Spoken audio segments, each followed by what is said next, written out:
Hi everyone, welcome back to this channel. Today I'm going to show you how to use JSON prompting to create $100,000 level AI ads in just a minute with VEO3. Okay, let's get started. First, what is a JSON prompt? Basically, JSON prompting is a structured way of giving instructions to AI. Unlike a normal text prompt where you just type freely, JSON prompt uses clear fields and values, so the AI will understand exactly what you want. You can find tons of JSONs from example online.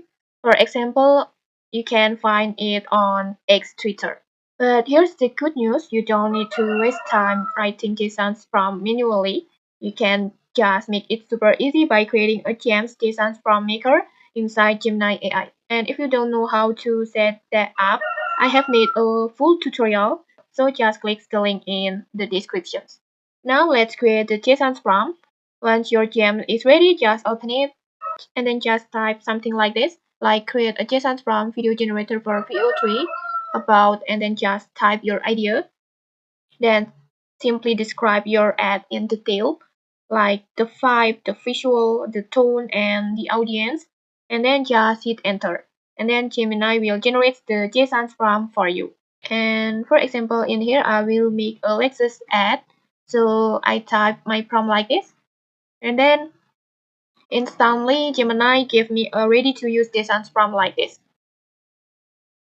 And after that, just copy it. Just copy your prompt and then just go to Flow, Google Flow. And then just paste it on the prompt box. And then just choose your model. And then just choose your output. And then just hit generate. And next, your AI ads is ready.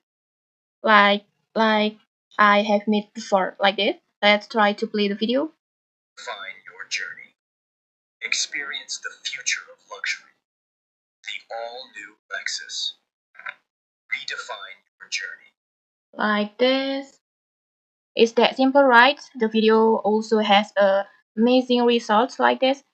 It has a cinematic looks and ads voiceover. So if you want to scale your ads fast with AI, just try JSON prompting. And okay, maybe that's it. If you found this helpful, don't forget to like, comment, and subscribe for more tutorials. Thanks for watching, and see you.